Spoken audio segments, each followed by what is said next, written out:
감사하게 날씨가 이제 선선해지어서 우리가 더 신앙생활 할 수 있도록 하나님 은혜를 베푸신 것 같아요. 하나님은 변함이 없으신 하나님이십니다. 우리가 그 더위에 그렇게 지쳐 있는데 어느 순간에 이렇게 계절이 바뀌는 것, 어느 순간에 시원해지는 것, 어느 순간에 우리에게 어떤 다양한 어떤 모습을 보여주는 것 같습니다. 인생에는 위기가 찾아오잖아요. 위기가 모든 사람들에게는 위기가 찾아옵니다. 우리나라 말 그 속담에 보면 이제 호사다마라라는 사자 성어가 있잖아요. 호사다마. 그러니까 좋은 일이 많이 오면 또 그만큼 안 좋은 일이 많이 온다라는 이야기입니다. 그 사람들에게 있어서 항상 우리가 원하는 것은 이제 평평한 삶을 원하잖아요. 평탄한 삶, 평평한 삶, 아무 문제 없는 삶. 그런데 문제 없는 삶은 아무도 없습니다. 항상 우리에게 호사다마라고 이게 파장이 오는 위기가 닥쳐오는 것 같아요. 자연에게도 위기가 찾아오고 사람에게도 위기가 찾아오고, 근데 자연은 그 위기가 찾아올 때 담담히 받아줍니다. 그러니까 사람이 아니기 때문에 뭐 외치거나 고함치거나 눈물을 흘리거나 그런 걸 우리가 보거나 들을 수는 없지만, 자연은 그냥 자연의 일부 속에서 자연스럽게 받아들이는 것 같아요. 왜냐하면 상체기가 나면 상체기가 나는 대로, 왜냐하면 이 자연이라는 것은 이런 위기가 오히려 그 자연의 한 일부여서 일부가 오히려 새로운 어떤 것을 또 만들어가고 또 좋은 것을 또 만들어가는. 그러니까 일본의 그 사사라는 그 큰 태풍 때문에 이 태풍 때문에 특이한 태풍이잖아요. 천천히 가서 일본 열도를 정말 많이 힘들고 상처기를 냈고 많은 사람들이 죽었습니다. 그러니까 자연의 한 일부 속에서 자연은 그 태풍이 그냥 큰 위기가 아니라 자연의 한 일부예요. 그래서 일부로 있어서 오히려 피해가 보는 건 있지만 또 엄청난 해를 주지만 또 엄청난 이득을 주는 것은 자연입니다. 그래서 자연은 이 어떤 위기가 오히려 항상 또 다른 어떤 자연의 한 일부로서 도움이 되는 것. 그러니까 이 사람에게도 위기란 항상 우리가 안 좋은 것으로 생각하면 우리에게 위기고 우리에게 해가 되지만, 하나님이 우리에게 위기를 주시는 것은 오히려 우리에게 해를 주는 것이 아니라 더 이득을 주고 더 감사를 주고 찬양을 주는, 우리 삶 가운데 그 삶의 문제만이 아니라 신앙에도 위기가 오잖아요. 오늘 말씀이 신앙의 위기가 오는 제자들의 삶의 모습입니다. 예수님은 마치 자연의 일부처럼 지금 예수님께서는 십자가에 죽는 그 삶의 과정으로 그냥 담담하게 받아들이세요. 왜냐하면 예수님에게도 엄청난 상책이고 엄청난 고통이고 엄청난 위기고 엄청난 이 두려움입니다. 근데 예수님께서 자연의 일부처럼 받아들이신 게 뭐냐면, 이것은 바로 하나님의 나라를 이루는 일이고 구원을 이루는 일이고, 하나님이 예수님을 이 땅에 보내신 이유, 예수님이 이 땅에 오신 이유가 바로 이 십자가의 삶이거든요. 그래서 만약에 이 십자가의 삶을 거부하면, 그렇죠? 태풍이 오는 것을 거부하면 자연은 파괴가 되거든요. 태풍이 오는 것보다 수천 수만 배가 파괴가 되고 지구는 아마 이 동북부는 완전 썩어질 거예요. 그런데 그 아픔이 오히려 자연을 새로 소성하게 만들고 자연을 깨끗하게 만들고 자연을 활력 있게 만드는 것처럼, 예수님의 십자가의 죽으심으로 말미암아 우리를 다시 살리는 놀라운 일이 벌어지는 거죠. 오늘 말씀 보면 두 가지가 나오죠. 예수님께서 이제 겟세마네에서 뜨겁게 주님 앞에 기도하고, 그리고 그 사랑했던 제자 중에 하나가 가룟 유다가 예수님을 팔게 됐고, 예수님은 이제 그 가룟 유다가 가서 돈 받고 판 그 것으로 인해서 예수님께서 군병들에게 또 많은 제사장들에게 이제 잡혀가게 됩니다. 오늘 말씀 그 첫 번째는 예수님께서 안나스에게, 그의 집에 대제사장이었던 안나스에게 예수님께서 잡혀가시는 말씀이 오늘 본문의 말씀이 되겠습니다. 오늘 말씀 12절부터 보면 이에 군대와 천부장과 유대인의 아랫사람들이 예수를 잡아 결박했다. 예수님을 그냥 잡고 가는 게 아니라 예수님을 결박해서 예수님을 데리고 가는데, 먼저 안나스라고 하는 사람에게 끌고 갑니다. 안나스는 그 해의 대제사장인 가야바의 장인. 그러니까 가야바가 오래도록 이 로마에 돈을 들여서 대제사장의 권한을 샀고, 이 성직 매매잖아요. 타락하고 썩어진 이 시대였었는데, 이 가야바가 돈을 주고 샀습니다. 그리고 나서 이 안나스가 돈을 주고 사서 이제 오래도록 대제사장을 하다가 자기 사위에게도 동일하게 돈을 주고 산 이 사위에게도 동일하게 이제 그 대제사장직을 물려주는 거예요. 그렇죠? 원래 이렇게 되면 안 되잖아요. 대제사장은 하나님께서 대제사장 중에 또 제비 뽑아서 대제사장으로 삼아서 하나님의 일을 감당하게 해야 되는데, 이들은 그냥 가족 관계처럼, 그렇죠? 사위의 그 장인이 오래도록 대제사장의 권한을 가지고 모든 이득을 취했던 그 집안인데, 사위에게 다시 또 물려줘서 사위도 타락한 대제사장의 면모를 가지고 있는 것. 그러면서 이제 장인이나 사위나 유대의 대제사장을 감당하면서 엄청난 종교로 인하여 이 제사장의 직무로 인해서 자기들의 이익을 취하는 이런 악한 자들이었습니다.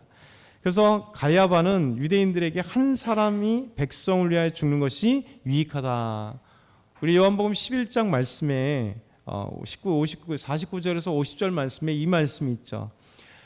이 대제사장이 갑자기 예수님에 대해서 얘기할 때 한 사람이 죽는 것이 백성 모든 사람들은 죽는 것보다 낫지 않겠냐. 그런데 이중적인 의미라고 말씀드렸어요. 이 대제사장은, 이 가야바는 어떤 사람입니까? 이 대제사장은, 가야바의 이 대제사장은 자기 유익인 거예요. 차라리 백성들에게 로마에게서 뭐 핍박을 받거나 이런 것보다 이 한 사람을 죽이는 게 훨씬 낫다. 그냥 대타로 하나, 모범으로 하나 죽이면 뭐 나머지가 편안하지 않느냐. 이게 가장 정치적인 발언이고 가장 이익적인 발언을 한 거예요. 그런데 거기에 보면 이중적인 의미, 하나님의 입장에서는 이 가야바가 자기가 무슨 말을 한지 모른다. 그렇죠? 하나님의 입장에서 뭐냐면, 모든 영혼을 위해서 예수님께서 오셨고 이제 예수님께서 십자가에 죽으실 건데, 이 가야바는 이것을 얘기한 것이다. 사실 가야바는 그 얘기하는 건 아닌데 하나님의 입장에서 이 동일한 말을 말씀하시는 거죠. 이게 바로 요한복음 11장이 말씀을 하셨던 거예요. 그래 전에 이 말을 했던 자가 바로 가야바다. 이렇게 친절하게 우리에게 요한복음 11장에 있었던 말씀을 다시 한번 말씀을 해주시고 있습니다. 악한 자들은 항상 악을 도모해요. 그렇죠? 악한 사람들은 무엇을 하냐면 이 법을 지키려고 하는 목적이 아니라 이 법을 이용해서 내 이득을 취하는 것, 돈을 어떻게 벌 것인가, 내 권한을 어떻게 할 것인가. 그래서 법을 잘하는 사람들이 오히려 법을 이용해서 악한 짓을 하잖아요. 그러면서 뻔뻔하게 그 법을 살짝 잘 피해가는, 왜 법의 허점을 너무나 잘 알고 있으니까 이 법의 허점을 이용해서 자기의 이득을 취하는 것들, 이런 것들이 이제 악한 자들이에요. 악한 자들은 어떻게 하면 모든 상황들을 자기에게 이익을 나게 하는 방법을 갖고 있죠. 결국 이 가야바가 그런 자입니다. 가야바는 지금 대제사장이잖아요. 대제사장이면 영적인 눈이 떠 있어야 되잖아요. 그러니까 하나님이 무엇을 계획하고 계실까, 하나님이 어떤 말씀을 하실까, 이렇게 백성들이 이렇게 추앙하고 백성들이 이렇게 따라다니는 이분이 도대체 누굴까? 사실은 영적인 지도자라면 더 그래야 되잖아요. 하나님 앞에 제사를 드린 완전 대제사장이면 그 시대에 이스라엘 전체 백성들의 영적인 최고의 지도자예요. 그러면 이 자가 더 밝아야 되잖아요. 근데 영적인 지도자가 오히려 영적으로 눈을 감을 수가 있어요. 이게 참 아이러니하죠. 가장 영적으로 눈 떠 있을 자가 깨어있지 않으면 가장 어두운 자가 될 수 있다는 것이에요. 저와 여러분도 마찬가지예요. 우리가 어느 순간에 영적인 눈이 감겨질 수 있어요. 그래서 스스로 조심해야 되는 거예요. 그래서 이 안나스는 예수님을 보았음에도 불구하고, 예수님의 행동을 또 예수님의 삶을 들었음에도 불구하고 눈을 감고 예수님이 가룟 유다에 팔려왔던 예수님을 자기 집으로 먼저 데리고 와서 가야바에게 보내야 되잖아요. 사실은.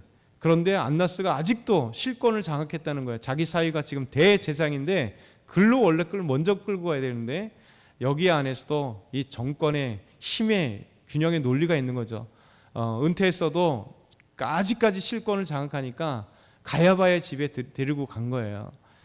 그러면서 이 가야바의 집에 베드로의 부정이 오늘 말씀 15절에서 18절 나오죠. 우리 15절에서 18절 다시 한번 같이 읽어볼까요? 시작. 시몬 베드로와 또 다른 제자 한 사람이 예수를 따르니 이 제자는 대제사장과 아는 사람이라. 예수와 함께 대제사장의 집들에 들어가고 베드로는 문 밖에 서 있는지라. 대제사장은 아는 그 제자가 나가서 문 지키는 여자에게 말하여 베드로를 데리고 들어오니 문 지키는 여종이 베드로에게 말하되 너도 이 사람의 제자 중 하나가 아니냐 하니 그가 말하되 나는 아니라 하고 그때가 추운 고로 종과 아랫사람들이 불을 피우고 서서 쬐니 베드로도 함께 서서 쬐더라. 아멘.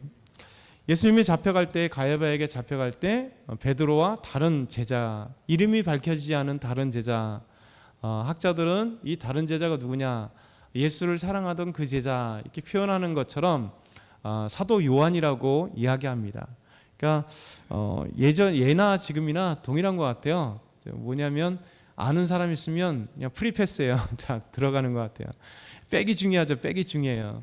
그래서 이 백이 얼마나 중요하냐면 제사장과 아는 사람. 제가 오늘 말씀 보니까 시몬 베드로는 이 가야바의 집에 들어가지 못했어요. 그런데 한 제자가 있는데 대제사장과 아는 사람이 있었어요. 이 제자가 대제사장과 알았기 때문에 대제사장의 여종에게 아는 사람이니까 시몬 베드로 내 친구인데 데리고 들어가자 이렇게 얘기한 거예요. 그러니까 결국 백으로 인해서 시몬 다른 제자는 쑥 들어갔다가 베드로는 커트 당했는데 베드로도 함께 들어가게 된 거죠. 근데 오히려 이것 때문에 베드로에게는 위기가 찾아온 겁니다.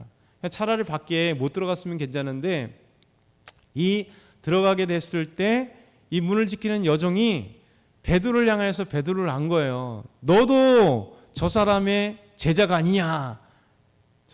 차라리 못 들어왔으면 되는데 한 제자가 대제사장의 이 백을 갖고 있었던 이 제자에 의해서 베드로가 들어오니까 문 지키는 여인이 이 베드로를 알아본 거죠. 너도 그 사람 아니냐. 사실 요한도 예수님의 제자였잖아요. 근데 대제사장과 아는 사이인 걸로 알지 못하는 거예요. 사람은 백이 있으면 같이 아는 사람이면 그냥 이렇게 안심을 하잖아요. 근데 결국 이것을 통해서 베드로가 그 문제의 3번의 부인 중에 한 번을 부인하는 모습을 오늘 나오게 됩니다. 아니다. 나는 아니야. 이렇게 얘기가 되는 거죠. 그럼 우리 삶 가운데 편했으면 좋겠지만 처음 서두 말씀드린 것처럼 위기가 찾아와요. 베드로도 멀찍이 따라가다가 또 이 다른 제자에 의해서 커트 당했다가 같이 들어갔는데 거기서 문제가 생기는 거죠. 우리에게 있어서는 이런 삶이 많습니다. 평안할 것 같은데 문제가 터지고 평안할 것 같은데 문제가 터지고 문제 있는 삶의 연속이에요.